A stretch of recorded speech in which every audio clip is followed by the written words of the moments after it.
"Sign them now or I will destroy you in court," my husband Logan said, sliding the divorce papers across the conference table with the casual confidence of a man who already considered himself the winner. "You have nothing. No job, no money, no proof of anything you've claimed, and not a chance in hell." His lawyer, a polished man in a suit that cost over $5,000, nodded beside him with barely disguised satisfaction. They formed a wall of masculine certainty on the other side of the table. But why did I remain calm despite the threats? And why, when Logan laughed at the mention of my lawyer, did the conference room door swing open? "She's not coming," Logan had said with a crooked smile. "I made sure of it. Your little legal aid lawyer got a call this morning. Conflict of interest. You're alone now, Evelyn. Sign the papers, and maybe I'll let you see the kids on weekends." Then the door opened. The woman who entered was not the legal aid attorney. She was someone else entirely. Tall, impeccably dressed, carrying a leather briefcase that probably cost more than Logan's car payment. "Apologies for my delay. The traffic from the downtown courthouse district was terrible." She extended her hand first to Logan's lawyer, a power play that immediately shifted the room's energy. "Scarlett Hayes, I'll be representing Mrs. Walker in this matter. I trust you haven't started without adequate counsel present." Logan's confident expression faltered. His lawyer's smile vanished completely. "Hayes," the lawyer repeated as it dawned on him. "Scarlett Hayes of Hayes & Associates?" "The same," she said. "Shall we begin properly now?" Logan hadn't always been a monster. Or maybe he had, and I was just too young and too desperate to leave my own complicated home to recognize the red flags. We married when I was 22, fresh out of college, grateful that someone who seemed stable and successful had chosen me. The first few years were good, or at least good enough. Logan built his commercial real estate business while I supported him, managed our home, and eventually stayed home with our 2 children, Mateo and Harper. The control crept in slowly. "I'll handle the finances. You don't need to worry your pretty head about it." "Why do you need your own credit card? Everything is on my accounts." "Your friends are a bad influence. You should spend more time at home." "You don't need to work. I provide everything. What more could you possibly want?" By year 8, I had no income, no credit history in my own name, no close friends who hadn't been slowly pushed out of my life, and no easy way out of a marriage that had become a gilded cage. By year 12, the verbal abuse was constant, the isolation complete, and the threats about custody had begun. "No judge is going to give the kids to a woman with no job and no resources," Logan would tell me frequently. "You'd be on the street without me." Remembering this, the decision to leave took me 2 years to execute. Not because I was weak, but because I was strategic. Logan controlled everything: the money, the social connections, the information. Leaving unprepared would have meant losing my children to a man who would use them as weapons against me without a second thought. So I prepared in secret. I documented every instance of verbal abuse by recording conversations. In this state, as long as one party to the conversation consents, it's legal to record it. I photographed financial documents he claimed I shouldn't see, uncovering accounts and assets Logan had hidden from me. I carefully built a small emergency fund, skimming a little off the grocery money and selling things Logan wouldn't notice were missing. And I contacted Scarlett Hayes, not through legal aid, but through a domestic violence nonprofit that connected survivors with top-tier pro bono representation. Scarlett took my case without a fee, recognizing something in my situation that ignited her protective instincts. "He thinks he's invincible," she told me at our first meeting. "Men like your husband always do. That's their weakness. They don't prepare for an opponent who is." Logan's ambush that day was planned. He had somehow gotten my decoy lawyer, the legal aid attorney I had publicly contacted, to throw him off the scent, to drop the case. He chose that conference room, those terms, that moment of supposed vulnerability. He thought I was alone. He thought I was desperate. He thought he'd already won before the fight even began. Scarlett's entrance changed everything. "Before we proceed," she said, settling into the chair beside me and opening her briefcase. "I need to point out some irregularities in how this meeting was arranged. My client was led to believe she would have representation present. Instead, she was pressured to sign documents without counsel." "There was no pressure." Logan's lawyer, a man named Mr. Davis, cut in quickly. "We were just having a conversation." "A conversation in which she was told to sign or be destroyed.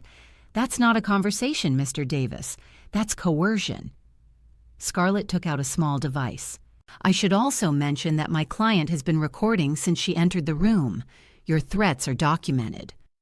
Logan's face flushed. "That's illegal." "In this state, when one person in the conversation is a party to it, they can legally record it," Scarlett said with a thin smile. "Perhaps we should review what's really on the table, now that we're all here and fully informed. The papers Logan wanted me to sign were designed to destroy me. Sole custody for him, with minimal supervised visitation for me. 4 days a month. No alimony, despite 12 years as a dedicated stay-at-home mother. And a property settlement that left me with essentially nothing, even though the marriage had accumulated a considerable estate." "These terms are unconscionable," Scarlett said, scanning the pages. 12 years of marriage, 2 children, significant marital assets, and you're offering my client supervised visitation and 0 support." "On the grounds that she's mentally unstable," Logan blurted, the lie coming easily to him. "She's made accusations against me that are completely baseless. She's not fit to care for the children without supervision." "Interesting," Scarlett said. "Do you have documentation of this supposed instability? Medical records, psychological evaluations, police reports from these incidents?" Mr. Davis shifted uncomfortably. "We are prepared to present evidence at trial." "You're prepared to make baseless accusations. That's not the same thing." Scarlett pulled a thick folder from her briefcase. "I, on the other hand, do have documentation. 3 years of recorded conversations demonstrating verbal and emotional abuse, financial records proving hidden accounts and assets that were not disclosed in your client's initial filings, and statements from employees at Mr. Walker's company regarding his conduct and character." Logan shot to his feet. "This is ridiculous. She's making it all up." "Sit down, Mr. Walker." Scarlett's voice was ice. "Or I will request a continuance and immediately file emergency motions regarding your behavior in this very meeting. I have your threats on tape. I have witnesses to your attempt to coerce my client into signing documents without counsel. How do you think that's going to play with Judge Miller, who I know has 0 tolerance for procedural harassment?" The next 3 hours completely dismantled Logan's strategy. Scarlett methodically presented evidence he had no idea existed. The hidden bank accounts in the Cayman Islands, holding over $2.5 million that Logan had moved offshore without my knowledge. Investment properties held in the names of LLCs, structured to exclude them from the marital estate. The affair with his business partner, documented over 4 years with hotel receipts, flight records, and testimony. "My client is not the one who has been hiding things," Scarlett concluded. "Your client has committed marital fraud, engaged in a continuous extramarital affair, and fabricated a narrative about my client's instability to cover his own conduct." Mr. Davis looked at Logan with barely concealed fury. It was clear Logan hadn't been entirely honest with his own lawyer. "We should take a recess," Davis said. "Speak with my client in private." "Take all the time you need," Scarlett replied. "But be advised, if we do not reach a reasonable agreement today, tomorrow I will be filing motions that include requests for a forensic accounting audit, injunctions to freeze assets, and temporary custody orders based on the documented pattern of coercion and abuse." Scarlett gathered her papers. "My client has been patient and strategic. Your client has been arrogant and careless. That combination tends to be very expensive." The recess lasted 45 minutes. Through the glass walls of the conference room, I watched Logan and Mr. Davis argue. Logan's face was red, his gestures aggressive. Davis kept shaking his head, clearly giving his client news he didn't want to hear. "They're recalculating," Scarlett said to me quietly. "He came in here thinking he was going to steamroll you. Now he's realizing you have more ammunition than he does." "Will it be enough?" "More than enough. The hidden assets alone constitute procedural fraud. If he filed his financial affidavit with the court without disclosing those accounts, that's perjury. The documentation of abuse supports both the custody arguments and a higher alimony award for you. And the affair undermines any attack on your credibility he was planning to launch." "He'll fight," I said. "He always fights." "Let him fight. Fighting costs money, and once we freeze those offshore accounts, his resources will be far more limited than he thinks." Scarlett paused. "How are you holding up?" "Better than I expected. I prepared for 2 years for this. To see it actually working feels surreal." "That preparation is why you're going to win. Most people in your situation don't have the foresight or the discipline to build a case before they leave. You did. That changes everything." When Logan and Mr. Davis returned, the arrogance was gone. "My client is willing to discuss revised terms," Davis said stiffly, "in the interest of avoiding a protracted litigation and protecting the children from the strain of a trial." "How considerate of him, given that 45 minutes ago he was threatening to destroy my client," Scarlett replied dryly. "What terms are you proposing?" The revised offer was drastically different. Joint custody with me as the primary residential parent. Alimony for 5 years, enough for me to finish my degree and establish financial independence. An equitable division of the marital estate, including the previously hidden accounts. It wasn't everything I deserved, but it was close. "We also request a non-disclosure agreement," Davis added, "that the details of this remain private." "He wants to hide the affair and the money," Scarlett translated. "That's negotiable, but it comes at a price. Increased child support, an educational trust for the children, funded now and not subject to future renegotiation, and a morality clause in the custody agreement. If he exposes the children to romantic partners staying overnight, my client can petition for a modification of custody." Logan's jaw tightened, but he nodded. "Then draft the revised terms, and we'll reconvene tomorrow," Scarlett said. "I trust there will be no more attempts to pressure my client without counsel present." The silence was answer enough. The final agreement was signed 3 weeks later. I got primary custody of Mateo and Harper. Logan had alternating weekends and half of the school holidays, generous visitation for a father who had threatened to take them from me completely. The alimony award totaled $250,000 over 5 years. The child support was high and airtight. The division of assets included the hidden funds, which meant I walked away with approximately $1.5 million, money whose existence I hadn't even known about until I started documenting Logan's deceptions. The NDA protected Logan's reputation, but it also protected mine from any future attacks he might have attempted.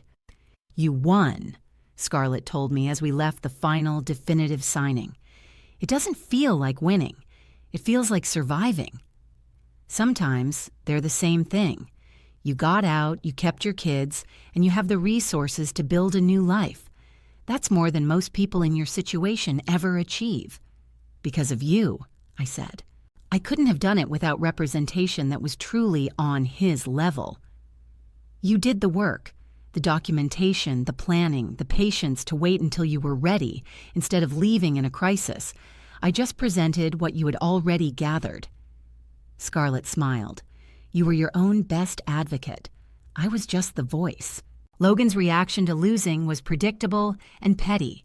He appealed the settlement twice. Both appeals were dismissed by judges who noted the strength of the original documentation. He fell behind on payments until the court ordered wage garnishment. He slandered me to anyone who would listen, painting himself as the victim of a Machiavellian ex-wife. But the narrative didn't stick. Those who knew us, who had observed our marriage from the outside, had seen enough signs to believe my version. Those who didn't know us didn't matter. The children adjusted slowly. Mateo, at 12, understood more than I wished he did. Harper, at 8, was more resilient than I expected. Over time, They both stopped waiting for their father to become someone he wasn't. "Dad says you tricked him," Matteo mentioned once, years later. "What do you think?" I asked him. "I think he underestimated you," he said. "I think he thought you were helpless, and I think you protected us from things we don't even know about." He paused. "I'm proud of you, Mom. The life I built after Logan was entirely my own. I went back to school and finished the degree I'd abandoned when we got married. I found work in nonprofit administration and eventually ran programs that helped survivors of domestic violence, women who had been where I was, who needed the resources and representation I was lucky and strategic enough to secure. Scarlett became a friend, not just my former lawyer. She referred cases to my organization, spoke at our events, and continued to defend women who couldn't afford adequate representation in custody disputes. "The system is weighted against mothers who have been financially controlled," she would often tell audiences. "They're punished for not having an income by husbands who prevented them from working. They're called unstable by men who deliberately destabilize their lives. They're denied resources by courts that should be protecting them. That's why organizations like this matter. That's why documentation matters. That's why preparation matters." Logan remarried twice after our divorce. Both marriages ended in similar fashion: accusations of control, hidden finances, emotional manipulation. The pattern he established with me continued with others, because patterns don't change when there are no consequences for maintaining them. But he never got sole custody of our children. He never achieved the destruction he threatened. He never escaped the documentation that exposed his deceptions. "Sign them or I'll make sure you never see the children again," he had said with such absolute certainty, with the confidence that all the power was his and I had nothing. He was wrong. Sometimes that scene in the conference room still visits me. The slide of the papers across the table, the lawyer's smirk, the certainty in Logan's voice that he had already won. "She's not coming. I made sure of it." He was so sure, so confident, so convinced that manipulating my supposed legal aid attorney meant I had no defense. Then the door opened and Scarlett walked in, and everything changed. The look on his face, that instant of recognition that he had miscalculated, that his target was not as vulnerable as he had assumed, that his perfect ambush had been anticipated and neutralized, was worth every moment of the 2 years I spent preparing. Now I speak to groups of women and share what I learned. Document everything. Record when it's legal, photograph statements, build resources in secret if you have to. Find allies who understand what you're facing. And never, ever let them convince you that you have nothing, no chance, no way out. They want you to believe you're powerless. That's how they maintain control. The moment you understand you have options, that you can prepare, plan, and build a case before you ever walk out the door, their power begins to crumble. It won't be easy and it won't be fast, but it is possible. I'm proof of that. The settlement I signed was worth nearly $2 million when you add up the assets, alimony, child support, and hidden funds. But the real value wasn't financial. It was watching my children grow up in a home free from constant tension. It was building a career that helps other survivors. It was finally being able to sleep peacefully after years of vigilant anxiety. It was proving that patient strategy can defeat aggressive arrogance. "Sign them now, or I will destroy you in court." He had no idea who he was threatening. He had no concept of what I had been building while he was busy controlling. He didn't understand that the woman he dismissed as powerless had been preparing for 2 years, documenting and waiting for this exact moment. The door opened. Scarlett walked in and everything changed. He slid the papers across the table with the confidence of a man who already considered himself the winner. "Sign them or I'll destroy you in court. You have nothing. No job, no proof, no chance." His lawyer smiled beside him. Mine hadn't arrived yet, or so he thought. "She's not coming. I made sure of it." Then the door opened and Scarlett Hayes walked in. The 1,000 an hour representation he didn't know I had, prepared with documentation he didn't know existed, ready to expose deceptions he thought were perfectly hidden. He spent years controlling me. I spent 2 years preparing for that one moment. He expected a victim. He got an opponent. And everything he threatened to take from me was everything he ended up losing. Sign them or he'll destroy me. He couldn't even destroy the case I had built against him.